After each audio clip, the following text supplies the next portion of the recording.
What is going on, YouTube? It is Primitive here, and today I'm be bringing you the Beelstar deck list that I used to get 4th place in Mario's tournament on Wednesday, going 5-1, and then the next day I went X-1 to get 2nd in the True Champ Games tournament, and then my buddy Isaac also won that Mario Gaming tournament, going 6-0 with a very similar list to this. So Beelstar is a deck that I have been enjoying a lot. I think it's a lot of fun. I also think that it's very powerful into the current metagame, able to have the advantage versus things like Blackboard Greymon X Antibody, also able to do really well versus things like Melga and Grandis because of just the high amount of removal that you have going on. But as always, we're going to go through this list one card at a time, so let's go ahead and start off with the Digitama. Alright, so to start us off, we are going to be having the 4 Demi-Meramon and 1 Pagumon. Demi-Meramon just going to be our best egg because on deletion we trigger draw 1, trash 1, and this is going to work really well with things like our Gabumons as well as our scatter modes to give you a very strong stack to be able to start getting 7 cost options and Beelstars into your trash, so that way you can reduce the cost of your Beelstar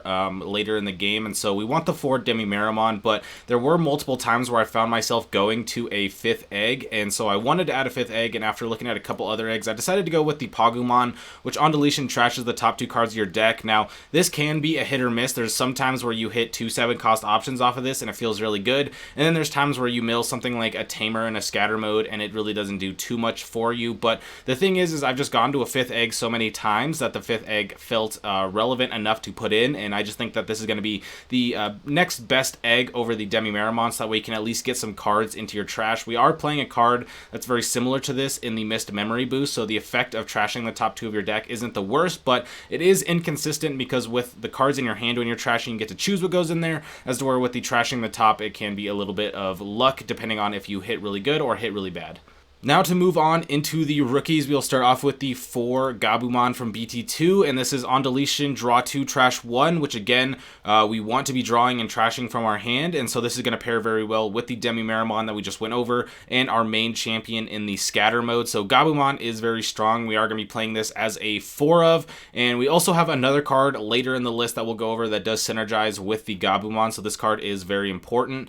Next up, we're going to be having 2-2 Floodgates, so we're going to be having 2 of the Gazimon to stop your opponent gaining memory, and then the 2 Psychmon, which stops all players from reducing play cost, which, yes, can be a detriment for this deck because you are reducing your play cost with things like Beelstarmon or this Lucamon that we see. But the thing is with champions, you're able to get over this. You're able to Deathclaw this to get it away if you need to, but the upside of playing this versus your opponent is way too high because you have Nailbone, which you can play off of Beelstar. You can Nailbone once or twice, and if you Nailbone twice in one turn and you go 6 Digimon wide, you definitely want to be playing out Psychmon so your opponent can't use Death X against you. And just being able to play this in things like the Mirror Match or play this against Death X decks or anything, Psychmon is very nice, and it usually doesn't hinder you too much. There are some times where I've had where you've swung this into security and it survives and you want it to go down so you can't play Beelstar, so that way you have to Digivolve up when you didn't want to or play the Deathclaw you didn't want to. So sometimes it is a downside, but for the most part it is 90% something that is very beneficial for you, and then sometimes there are some downsides, but I found this card to be worth it even over those downsides. And then to finish off our purple rookies, we are going to be having 2 Labramon. Now, a lot of people here are playing things like Dracmon or playing things like the Impmon from BT6, and I just like the Labramon because although those other cards are very nice at being able to get you back resources later in the game, like Dracmon can get your Calling, which can get you more Beelstars and stuff like that, with Beelstarmon, I wanted to have as consistent of a deck as possible, and I found that those other rookies that don't help you in the early game just were not doing it, and versus more aggressive decks versus like Grandis and Melga, I found them to be just completely useless. So I wanted a rookie that was going to be more proactive at getting cards in our trash and also being able to cycle, so I liked the Labramon. You could also put Soundbirdmon in here because that also trashes a card from your hand to gain you memory, but I liked the on-play draw and trash. This gives you a nice on-play card as to where a lot of our other rookies, as we see here, are not going to be really on plays. We have Floodgates, which are nice, and then we have the Gabumon, which is inheritable, so we don't really have on-play rookies outside of the Sistermon, but I wanted something that was a good on-play rookie, and so I was playing the 3 Sistermon Blanc, but I also wanted it to be purple because there was just too many times where I was opening something like Sistermon Blanc and Scatter Mode, and I would much prefer to have a purple to go in the back, so I found the Labramon to be kind of like Blanc, but also be purple, so I'm just playing the 2 Labramon because I'm a big fan of it. Next up, we got the 3 Sistermon Blanc, which is just trash 1, draw 2. Of course, it has the secondary decoy effect, which won't come up because we don't have Royal Knights or Huckmon. What we're looking for here is just trash a card, draw 2, and get a 3k body on the board. So you're trashing a 7-cost option, getting some more cycle, and then also the 3k body being able to swing in is very nice because sometimes it will survive, but also just being able to swing over 2k rookies or trade into other 3k rookies is a nice threshold. It's just much better than being a 2k rookie, but Blanc, not too much to say here. It's just a very strong consistency card, and it's a card that can get cards into your trash for your Beelstar. And then for the last rookie, which is one that a lot of people don't really expect, is going to be the Beelstarmon from BT4. And we are playing this because if you have 10 or more cards in your trash, you reduce this play cost by 8, so you play this for 5, and you get a recover 1.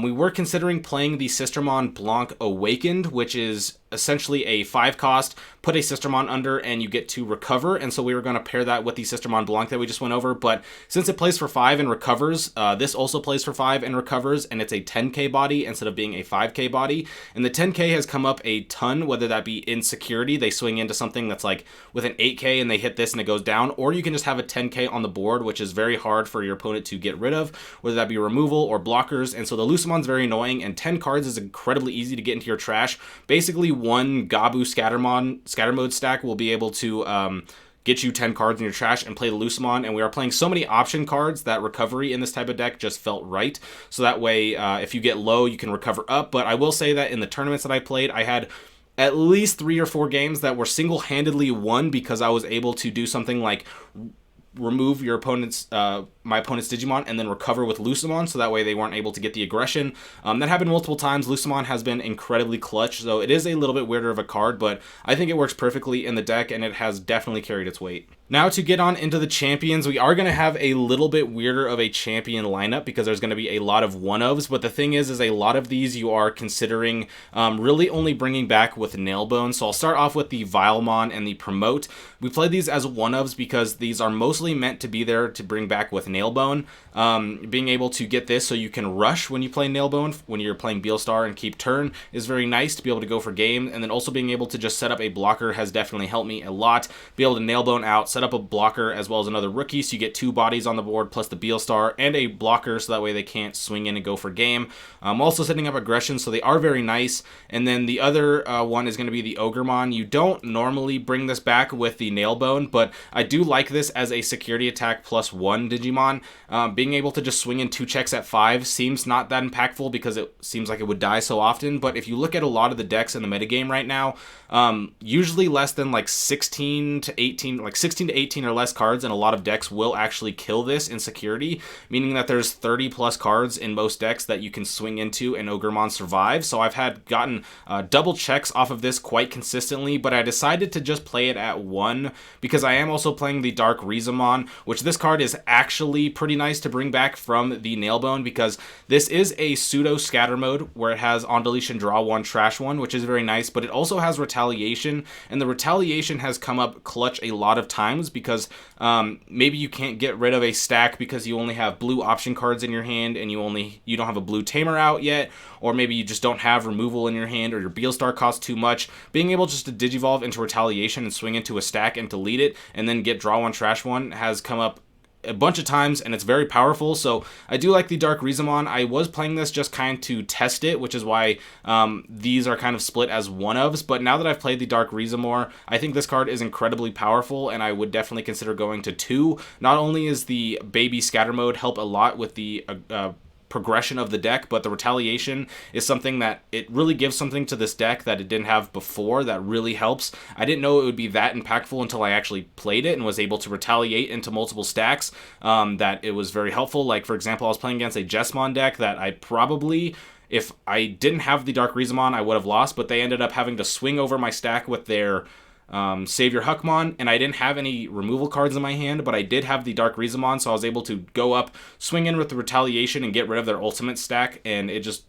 basically shifted the momentum for me to win that game. So really like the Dark Rizamon. And then to finish off the champions, of course, we're going to have the 4 scatter mode, which is kind of the main lifeblood of the deck. You want to be able to get this on top of a Gabumon and a Demimera, have it get its on deletion, so you draw 3, trash 2, then draw 2, trash 1, then draw 1, trash 1, so you get a ton of cycle, while also being able to get multiple cards in your trash for the Beelstar. So not much to say about the scatter mode. This is just super staple. Now to finish off the Digimon, we are going to be having our Megas. So we have the 4 Beelstar, which this is the main card of the deck, so not much to say here why we're playing 4. You just want to be able to play these as much as possible, get them out as early as possible, so you want to see them in your hand, and also you want to be able to trash these sometimes, so that way you can either reduce the costs if you don't have 7 cost options in your hand to trash, but also you can bring them back with the Calling of Darkness. So being able to trash these early in the game isn't that big of a deal, since you can get them back later, and being able to have 4 in your deck allows you to be able to trash one or 2 of these early game and still be able to play Beelstar later in the game. So not much to say there. But then there is the 1-1 split in our level 7s with the Death X and the Sword Defeat. Now honestly, if you don't like the defeat that much, you can just play 2 Death X. I have been considering cutting the defeat and just playing the 2 Death X because of how good Death X is, but the reason why defeat is put in this deck and why it's really good is not because it comes out of security, although that is nice. What we're doing it for is when digivolving, you delete one of your opponent's Tamers, so this gives you an out to be able to delete things like Yuya from Black War Greymon, or being able to just delete things like Mimi from Grandis or things like that. But the main target we're looking for is Yuya from Black War Greymon, because you're able to play Beelstar for pretty cheap pretty early in that matchup most of the time. Being able to get out the Beelstar and then play out the defeat to pop the Yuya really puts them behind, especially because in the Black War Greymon matchup, unless they play out Yuya like turn 1 or turn 2, it's usually a lot harder for them to play out and pay for memory, because you're going to be so aggressive with scatter modes early. So if they do get it out, it's usually going to be later in the game, or it'll come out of security. And so being able to pop it with the defeat really just helps you. And then also the on deletion delete one of your opponent's Digimon has come up quite a bit. I have gone to where I've put defeat out and then Deathclawed the defeat, so that way I can pop a level 4 and then pop, or level 4 or lower with the Deathclaw, and then pop anything else with the defeat, and that gives you like really good board clear off of something really cheap, because you only have to digivolve for 3 in the defeat. But I do really like this card a lot. It has been incredibly powerful and really good in multiple matchups. Again, it can come out of security, which gives you some aggression, which is very nice, but for the most part, deleting Tamers has been very good, and I preferred playing this over something like the other Lucamon, the purple Lucamon, just because the purple Lucamon can be so expensive a lot of the times, and also just I feel like this vibes a lot better, because not only will you be able to delete, but you get the on deletion of being able to delete something. So really like the defeat, but if you do want to play 2 Death X, you could. I don't think it'll change that much. Now moving on into the 7 cost options. So starting off, we will have the 1 Gwalt, which I think is pretty standard in Beelstar lists. I wouldn't want to play more than this just because it doesn't play out of security, it just adds to your hand.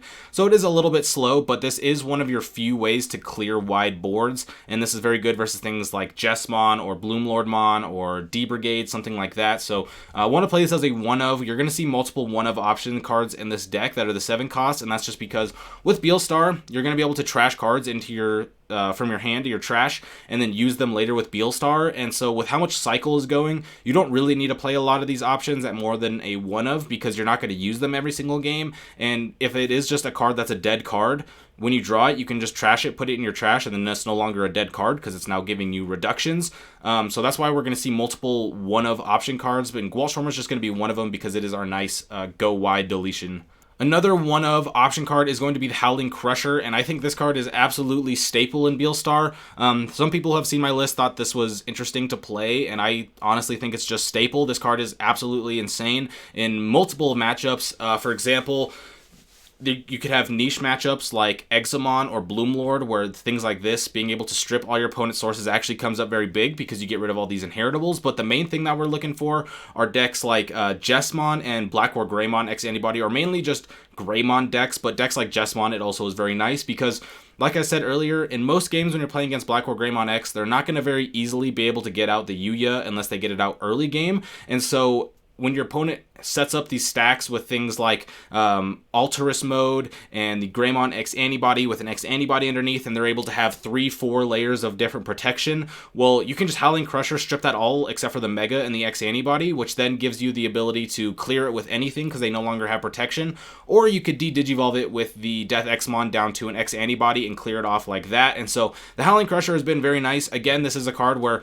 sometimes it's kind of dead in some matchups, but that's not really that big of a deal because you need to have targets in your hand to trash. So if I draw this card and I go, that's dead in this matchup, well, I just trash it off of scatter mode, out of sight, out of mind, no big deal. So Howling Crusher is absolutely insane. Now, getting on into the rest of our blue removal cards, we're going to be having the 3 Plasma Decker and the 3 Cocytus. Now, these cards are very much similar, except for Plasma Decker only returns Digimon level 6 or higher, which means that you can't bounce level 5 or lowers, obviously, as where Cocytus can. And I'm going to be honest, I've only had one time ever where this came up and mattered. Almost always, if they have a level 5 or lower, we are deleting it and not bouncing it anyway. So I've never really had this come up except for one time, and I was able to win that game anyway. And so you could make this split however you want. If you want to go 4-2 or 4-2, 3-3, whichever, it doesn't really matter. I go with the 3 Cocytus. I'm just going to be honest because I have 3 Nat Stamp Cocytus, and so I originally just put those in. But after testing it, like I said, it never comes up at all. I've had one time it came up, and it didn't actually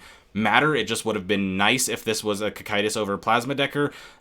So yeah, we're just using this as our blue removal bounce. These are really strong 7-cost options, and I like the blue source over like things like playing Trump Sword or things like that, because being able to bounce will get through things like Evade, which can be very annoying from decks like Examon, or the Ulforce Evade can be very annoying because they can get through things like Fly Bullet. So I really like the blue package, and also just again the Howling Crusher works really well, and the blue Tamers are very strong that we're going to be going over, so I just really like the blue package in Beelstar. Then we got 4 Fly Bullet, which is going to be standard, our main removal card. And there's not much to say here. Fly Bullet's just super strong and kind of the main card that we are playing off of the Beelstars if it isn't Nailbone, because this is just a more diverse removal. Obviously, the blue cards can bounce, which is nice, but removal a lot of the times is going to be more effective because when you bounce, just puts them back into their hand to be played again. So just going to be maxing out on the Fly Bullets. Then to finish off the 7-cost options, we're going to be having 2 Nailbone and 1 Happy Bullet Showering. Happy Bullet Showering, I think, is the weakest option card that we have, or at least the 7-cost options, because this just deletes your opponent's Digimon with the lowest DP, which is nice because that means it could delete a Mega, but more often than not, this is just a 7-cost delete a rookie, which isn't the most impactful. This is nice, though, to be able to delete things like solo Death X's on the board, or just solo Megas, and so I do like it, but I think it's the weakest just because I will say at least like 7 out of 10 times I'm deleting a champion or a rookie and not deleting something like a Mega or higher. And a lot of the times, if you are going to make Happy Bullet Showering plays, you need to be able to play Beelstar twice in one turn to be able to Happy Bullet twice, so that way you can delete the first rookie or champion and then delete the big Mega. So Happy Bullet is kind of the weaker one. And then we're playing 2 Nailbone, and a lot of lists are playing 3, but I haven't found any reason to play 3. I played 3 for a little bit and immediately cut it because it was just way too bricky. And a lot of people think that you can't play this deck at less than 3 Nailbone. I have to disagree. I think the amount of cycle that is in this deck, there's no reason to play more than 2 Nailbone, because even if it comes out of security, it's not the craziest security card, and you never really want this card in your hand. You just want to get it into trash. And so with how much cycle is going on in this build, Nailbone you're going to see pretty early. There's really no reason to play a third one, and so I just cut it down to 2, which gave me another extra room for that Howling Crusher, which I think has overperformed. Now the last of the options, we have 1 Calling, which not much to say here. This card, we're only playing it at 1 because it is limited. If we were able to play this at more than 1, Beelstar would just be one of, if not the best deck in the format right now, because it would just up the consistency so much, but we are just playing the 1 Calling that we can play. Then we're playing 1 Missed Memory Boost. I was playing 2 Missed Memory Boosts for the longest of times, and then I ended up cutting it for that 1 Dark Rizamon, because Missed Memory Boost just hasn't been that good. When I first played Beelstar, I found this to be like one of the most important cards, being able to gain that 2 memory to be able to do things like promote plays and stuff like that. And then I changed the build down to like 1 promote and changed it to be a little bit less champion focused to a degree. And so the Missed Memory Boost didn't come up to be as good. And like I talked about with the Pagumon rookie earlier, trashing the top 2 is a inconsistent effect. Sure, it can be very nice sometimes where you get 2 cards that you want trashed, and then you draw a card, but then there's a lot of times where you just play this, and then the 2 cards that you trash are the 2 cards that you wish you drew, and then you draw the card, and it's a 7-cost option that doesn't help you. So Miss Memory Boost is a card that is kind of hit or miss, and I've gotten to the point now where, again, I wanted to try to go with some more consistency. I found this card to not be as consistent, so it's still nice. I cut it down to 1, but I am highly considering just cutting it all together. But for the list right now, I am playing the 1 Miss Memory Boost, but I do think it is relatively inconsistent, and I don't think the memory gain is as important as I used to think it was. And the last option is the 2 Deathclaw, and I'm playing 2 because not only is it really good for being able to delete floodgates like Psychmon, which can be very annoying for your Beelstars. It's also just very good to delete your own Death X or your, not Death X, Scatter Mode or your Dark Rizamon, so that way you can get the on deletion draw and trash, because in this metagame, a lot of the times you just want your Scatter Mode dead, because let's say you're playing against Black or Greymon, you swing your Scatter Mode, it survives. Well, that's not very good because there's multiple cards in the deck that can de-Digivolve you. They could go into Galmon de-Digivolve you, they can go into BT8 Metal Greymon and de-Digivolve you, and so then you just be a rookie and you want to get that on deletion from the Scatter Mode. So Deathclaw is very good for just deleting your own Digimon for that effect, but also it's absolutely crucial to get rid of Psychmons. I was in between 1 and 2 Deathclaw, and I've decided that 2 is definitely just correct because you need it, and not only is it a card that is good for that scenario, I found Deathclaw just to be good for a ton of reasons. I've just Deathclawed random things like a Greymon X antibody stack, or just a random champion, or the only rookie that you have on the board, or things like that. Being able to delete it for 1 has been so powerful and just really universally strong, so I like the 2 Deathclaw. Now we're going to be getting on into the Tamers, and the Tamers do seem a little bit random, and we will talk about them, but I'll go ahead and go with the Matte first. So Matte is what I wanted for my cheap blue option. A lot of people are playing the 2-drop gain memory Matte, and I found that you never really gain memory from that card almost ever because you don't have consistent ways to strip outside of Howling Crusher, and it's also just an incredibly easy card to play around. Unless they're just hard dropping a rookie to put you at 1, you're usually not really gaining the memory, but I wanted a cheaper than 4 blue source. I liked the Matte because we are playing the 4 Gabumon. When I was originally playing the Matte, I was playing 6 Gabumon. I was playing the other Gabumon that has win attacking, draw 1, trash 1. But this is just a cheap blue source that also gives you memory and draw, so when you promote a Gabumon, gain 1, draw 1. You could change this if you want another cheaper blue source, but the thing is I wanted to run 3 blue sources. I didn't want to run 3 4-cost blue sources because that's incredibly expensive and hard to get out, and I just found Matte to be a ton of value. I get this to trigger essentially every single game I play Matte. I get at least 1, draw 1, gain 1 off of it, if not 2, because again, there's so much cycle that as long as you don't trash off your Gabumons, you're going to have multiple Gabumons to be putting in back for this Matte. So I just like this as the cheap blue source. And then we are playing 1 Kyoshiro and Matte Sora. I was playing this at 1 and 1 to just see how I felt about it, because this is a memory tamer and can draw when you are swinging with your Beelstar, as to where this can give you 2 memory, which can be a lot more impactful, because unless your opponent's putting you at 1, if you gain 2 memory, you go to 3, but a lot of times they're going to be putting you at 2 memory, so when you gain the 2, you go to 4, so it's going to be a lot more impactful than Kyoshiro just putting you to 3, but these 2 combined work really well together, obviously, because you can go to 5, but I was mostly just playing 1 and 1, so that way I could test to see which one I like more, and honestly, out of these 3 Tamers, Kyoshiro is the weakest one of the 3, and I would say it's not even close. These 2 are just so much more value and much more impactful. The only really good thing about this is that it's a memory tamer. The draw almost never comes up. I've probably drawn off a Kyoshiro maybe 3 times in the multiple weeks that I've played this. It's really just a memory tamer, as to where these are giving you active value, while also just being a little bit better, because also there has been, I think, 1 or 2 times where just having this red source out allowed me to play Happy Bullet Showering when I didn't have Beelstar out, which did come up, which really, like I said, isn't that big of a deal, but it can come up. But I would definitely cut the Kyoshiro for either another Matte or another Matte and Sora. Kyoshiro is just the least impactful of the 3 Tamers, but like I said, I was playing them all at once just so that way I could try and test and feel the impact of them. I think all 3 of them as 1-ofs is fine. You don't have to make changes, but if you wanted to up the consistency, I would cut the Kyoshiro and go with 2 of the Matte Sora, just because it's the better 4-drop. But this is going to be the Beelstar list that I have been using the past couple weeks. Was able to get a couple tops this past week in some online events, but I had multiple people asking me for the list once they saw that Beelstar was topping, so this is the list that I was playing. If you enjoyed, be sure to like and subscribe, because I'll be bringing you even more content. But with that being said, hope you have a fantastic day, and I'll catch you next time. Peace.